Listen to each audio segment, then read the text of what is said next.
Welcome back to my class. In last class, we discussed about the male reproductive system and the female reproductive system और हमने उन दोनों का general structures features functions देखा. Now it is time to learn gametogenesis. So let's begin our class. So gametogenesis is the production of gamete for sexual reproduction. आपको पता है कि सेक्सुअल रिप्रोडक्शन जब होगा then we need the production of gamete. तो gamete वहां बनना है and the process by which gamete produce is called gametogenesis. Right.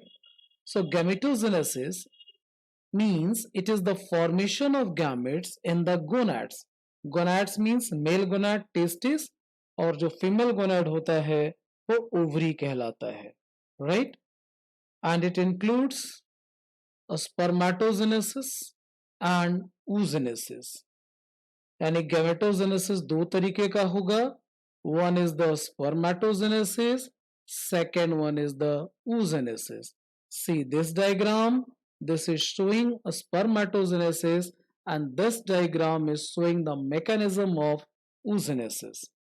So spermatogenesis or the spermatogenesis, you can see it is the process by which sperms are formed. Oogenesis by which ova is going to form. So spermatogenesis is the production of a sperm in the testis and the oogenesis is the production of ova in the ovary. Right? Now see a spermatogenesis. Just have a look on the screen. It is the process of formation of a sperms or a spermatozoa in seminiferous tubules of testis. Right?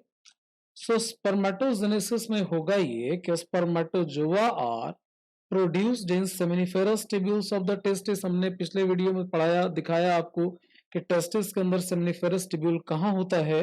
वो आपने नहीं देखा तो मेरे पिछले video को देखें. तो सेमिनिफेरस ट्यूब्यूल जो टेस्टिस के अंदर होगा वही स्पर्मेटोजोआ का फॉर्मेशन होगा. Right. And stages of spermatogenesis की जहां तक बात करें तो दो स्टेज में आप इसको कह सकते हैं. One is the formation of spermatid and second is the spermiogenesis. What is spermiogenesis means यहां ये होगा कि स्पर्मेटेड जो बना है that get transformed into a sperm. So spermiogenesis में होना है metamorphosis of spermatid. Right. So beginning में आपको उसका डिफिनीशन आपको बताया गया कि स्पर्मेटोजेनेसिस किसको कहते हैं. तो आपने देखा कि स्पर्मेटोजेनेसिस का मतलब है कि it is the process of formation of sperms in seminiferous tubules of testis. Right. दो स्टेजेस में इसको हम लोग पढ़ेंगे. First part is the formation of spermatid जहां हम लोग पढ़ेंगे how spermatids are produced from spermatogonia. और सेकेंड स्टेज में हम लोग पढ़ेंगे स्पर्मियोजेनेसिस जहां हम लोग पढ़ेंगे मेटामॉर्फोसिस ऑफ स्पर्मेटेड यानी how spermatid get transformed into a sperm. Right.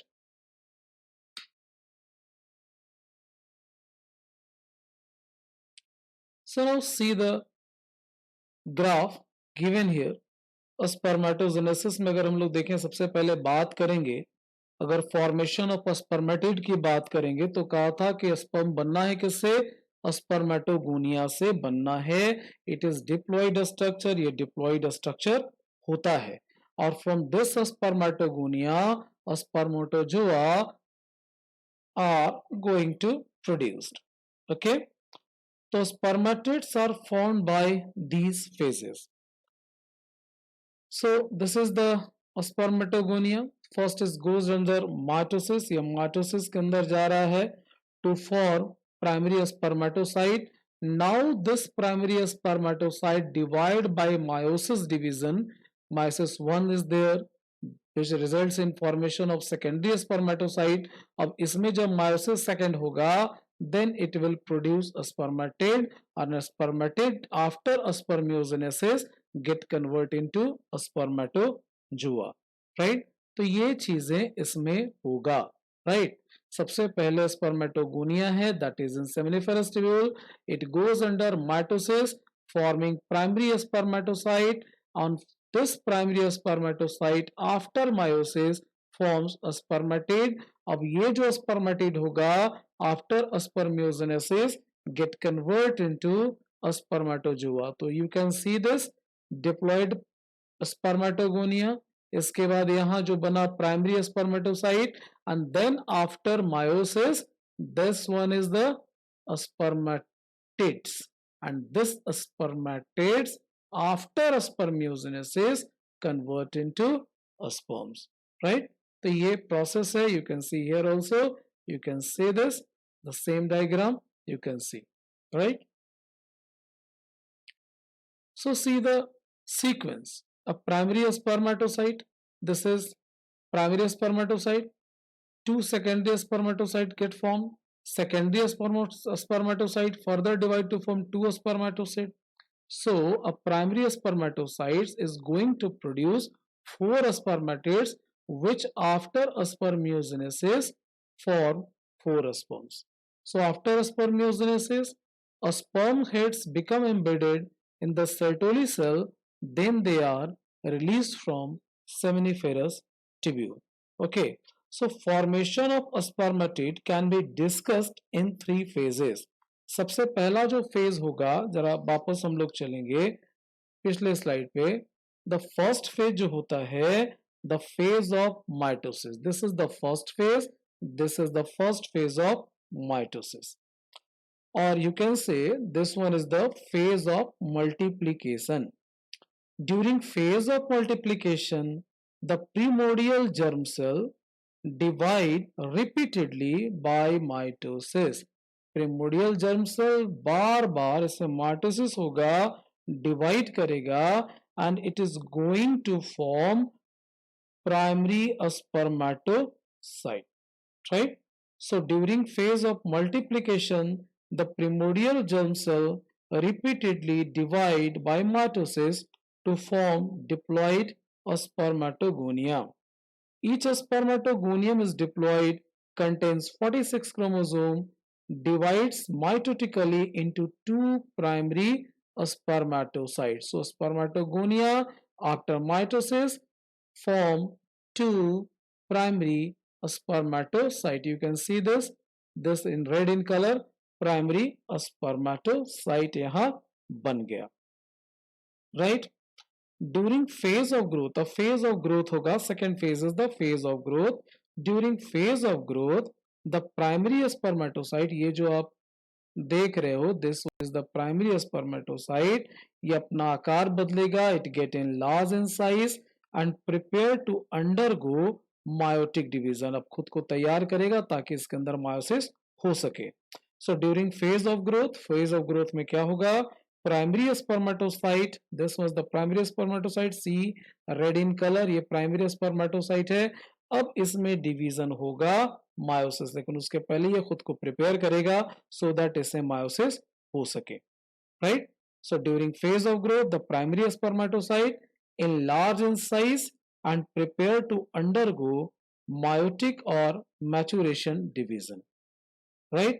And after this what will happen, it forms a spermatid, right. And during phase of maturation the primary spermatocyte undergo meiosis 1 giving rise to two secondary spermatocyte, right. Secondary spermatocyte further form spermatids after meiosis complete.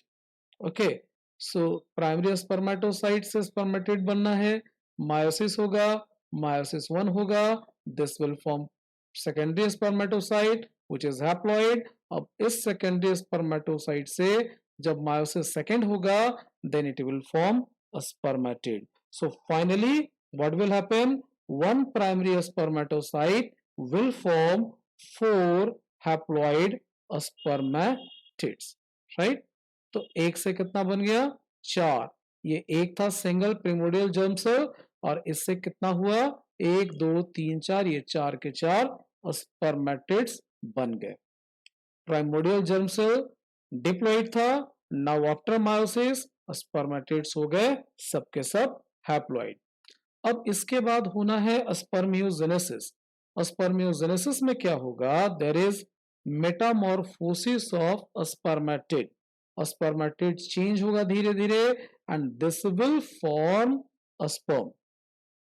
सो आप ऐसे कह सकते हैं कि spermiogenesis is the term used to describe the conversion of a spermatid into a spermatozoa. This process takes place within the cytoplasm of the Sertoli cell.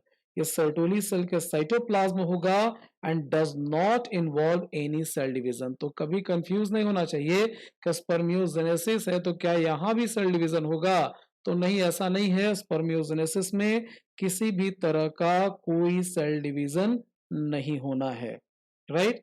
Spermatid जो बना है, you can see this is the spermatid, is a non motile heavy, this one is heavy structure with organelles. इसमें सारे organelles आपको मिल जाएंगे, mitochondria दिख रहा है, गोल्जी बॉडी आपको दिखेगा, एक्रोसोमल ग्रैन्यूल दिखेगा। So it is heavy, centriole, nucleolus, ये आपको इसके अंदर मिलता है।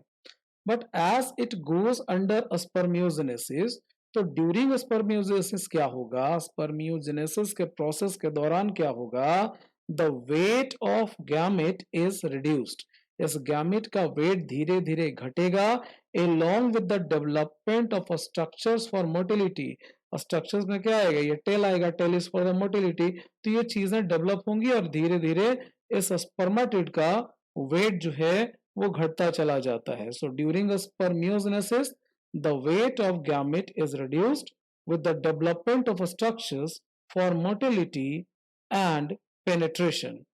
After spermiogenesis, a sperm's head become embedded in Sertoli cell। जब ये हो जाएगा तो sperm का head जो है वो Sertoli cell में embedded रहेगा and are finally released from the seminiferous tubule by the process of spermiation. तो ये तमाम कार्य यहाँ होना है in the formation of sperms.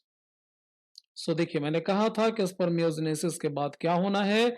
Spermiogenesis के बाद you can see the sperms embedded their head in Sertoli cell. ये स्पर्म्स है और इन्होंने अपना हेड सर्टोली सेल में डाल रखा है। So after spermiogenesis sperm heads become embedded in the Sertoli cells, then they are released from the seminiferous tubule and this is called spermiation, right। तो ये प्रोसेस होता है स्पर्मेटोजेनेसिस का, जहां आपने देखा कि कैसे प्रिमोडियल जर्म सेल से स्पर्म का फॉर्मेशन हुआ, right. Now see, there is a role of hormone in spermatogenesis. आपके एग्जाम में ये पूछा जाता है, डिस्कस द 12 के एग्जाम में it may be asked, state the role of hormones in spermatogenesis. तो एक्चुअली हमें स्टार्ट से देखना चाहिए, स्पर्मेटोजेनेसिस कब शुरू होता है। It starts at the age of puberty. ये प्यूबर्टी पे शुरू होगा। क्यों होगा, due to significant increase in the gonadotropin releasing hormone, जिसको जीएनआरएच बोलते हैं। ये हाइपोथैलेमस से निकलने वाला हार्मोन है। सो हाइपोथैलेमस से जो हार्मोन निकलेगा that is called GnRH, gonadotropin releasing hormone, आपने पढ़ा हुआ है, राइट। ये हाइपोथैलेमस से आया। The increased level of this hormone means GnRH, the hormone released from the hypothalamus, ये act at the anterior part of the pituitary gland। pituitary gland के anterior part पे जाकर के act करेगा। कौन, the hormone released from this hypothalamus। hypothalamus से जो hormone आ रहा है this is called gonadotropin hormone, और वो जाके अपना टारगेट करेगा किसको, anterior part of the pituitary gland को। जैसे ही यहाँ ये हिट करेगा anterior part of pituitary gland को, then what will happen, it stimulates secretion of 2 gonadotropins. 2 gonadotropin का सिक्रीशन होना शुरू होगा इस पिट्यूटरी ग्लैंड से। एक होता है ल्यूटेनाइजिंग हार्मोन और दूसरा जो है उसको कहते हैं फॉलिकल स्टिमुलेटिंग हार्मोन। तो 2 गोनाडोट्रोपिक हार्मोन्स आएंगे, luteinising hormone LH and the second one is the FSH, right? LH acts on Leydig cell. अब LH का टारगेट Leydig सेल है, Leydig सेल पे ये काम करेगा, Leydig cell activate and secrete androgen, right? जब ये LH Leydig सेल पे अटैक करेगा, then what will happen? Leydig cell secrete androgen.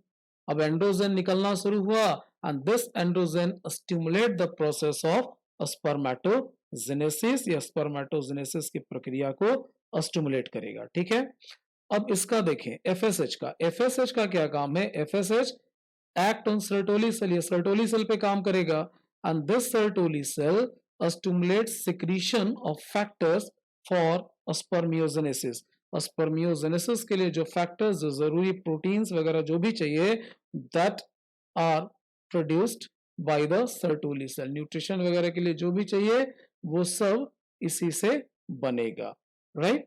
So this is the hormonal control of spermatogenesis, right? तो ये इंपॉर्टेंट क्वेश्चन है और आपको जो है पढ़ना चाहिए, याद भी रखना चाहिए, एग्जाम में आता है. Now see the structure of sperm. अब स्पर्म के स्ट्रक्चर को देखें. अ टिपिकल ह्यूमन स्पर्म, ये जो ह्यूमन स्पर्म है ये आपको दिख कैसा रहा है? Flagellated, consisting of 4 parts. अब देखिए 4 पार्ट कहां दिखेगा? दिस इज द हेड, ये हो गया मिडिल पीस, ये टेल, और एक छोटा हिस्सा यहां दिख रहा है neck. So a human sperm is flagellated consisting of 4 parts. Head, head है इसमें, नेक है, मिडिल पीस है and tail, right? The nucleus become compact forming the major part of the head. Nucleus compact होकर के head में आ जाएगा, head का ये मेजर पार्ट बनाएगा. ठीक है, अब यहां आप देख रहे होगे एक और चीज, एक्रोसोम. सो गोल्जी बॉडी जो स्पर्मेटिड में था, तो so Golgi body of spermatid give rise to acrosome. ये एक्रोसोम जो बना है इसका फॉर्मेशन होना है किससे? जो स्पर्मेटिड में मौजूद गोल्जी बॉडी था उससे ये बना है. And it forms a cap in front of the nucleus. ये न्यूक्लियस देखोगे, न्यूक्लियस के एकदम ठीक सामने यू विल फाइंड एक्रोसोम, एक कैप की तरह है. And it is having enzymes, the lytic enzymes. ये लाइटिक एंजाइम्स हैं, ओके, लाइटिक एंजाइम है ये. एक्रोसोम जो मैमेलियन स्पर्म में होता है, that produces sperm lysine. Like याद रखिएगा, इसमें जो लाइटिक एंजाइम है स्पर्म लाइजीन, राइट? नाम क्या है? Sperm lysine. आप इसको दूसरा कह सकते हैं, this sperm lysine is also called hyaluronidase, hyaluronidase, which dissolve egg membrane. So sperm has to penetrate the egg membrane. तो egg membrane में घुसने से पहले egg membrane को dissolve करना होगा. So it is having a sperm lysine named as hyaluronidase. ठीक है, अब अगर मान लिया जाए कि इस एक्रोसोम को स्पर्म से हटा दें किसी भी तरह से, if we manage to remove the acrosome from this sperm head, तो जब हटा देंगे तो फिर ये ओवम को पेनिट्रेट नहीं कर पाएगा, right? So this is the structure of human sperm.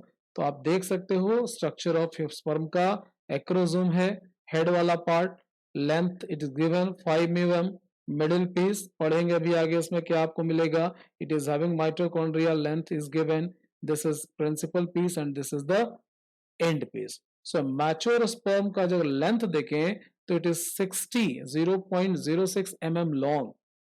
Sperm is enveloped by plasma membrane, पूरे बॉडी पे होगा. एंड इसके पार्ट्स आपको दिखा, head, middle piece and tail. अभी हमने देखा कि what you will find in the head.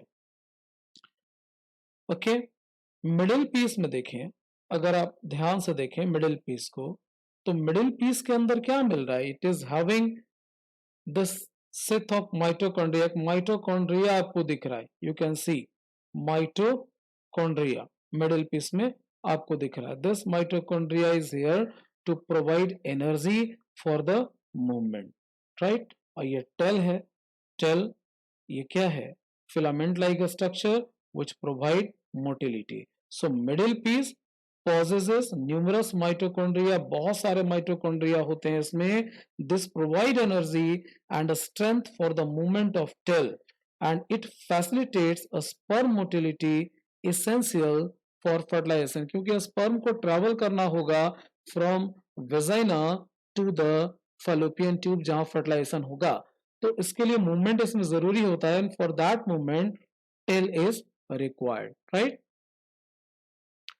तो पूरी बात आपके स्क्रीन पे भी है, एक बार फिर से देख लें. हेड कैसा है आपका, ये ओवल शेप, इसके अंदर न्यूक्लियस मिलेगा, एक्रोसोम मिलेगा. मैंने बताया एक्रोसोम गोल्जी कॉम्प्लेक्स का बना होगा, इसके अंदर लाइटिक एंजाइम है स्पर्मलाइजिन, right.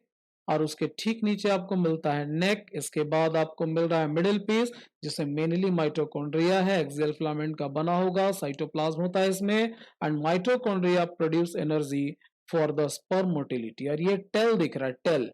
Tell consist of a central axial filament दिखेगा. A sperm moves in fluid medium and female genital tract by undulating movement of the tail. Right? Now some common feature. The human male ejaculates about 200 to 300 million sperm during a coitus. And for normal fertility, at least 60% of sperm must have normal shape and size, and 40% of them must show vigorous motility, right. तो इसको ध्यान में रखना चाहिए कि अब after ejaculation count of a sperm will be 200 to 300 million, and normal fertility के लिए कम से कम 60% जो है वो बिल्कुल नॉर्मल शेप साइज में होना चाहिए, एंड 40% कम से कम vigorous movement वाले होने चाहिए. Then only the sperm can reach to the fallopian tube and penetrate the membrane of ova, right. So this is my banner. I am also online biology tutor. Any person who want to have live class can contact me at this is my WhatsApp number. So this number the student can contact to have live class and clear the doubt at the same time, right. So this is end of the spermatogenesis. In next video and after this I'm going to discuss oogenesis, right. Till then it is goodbye from me. Okay, so thank you for watching this video. In next video we will start from this screen also, oogenesis, right. So have a nice day.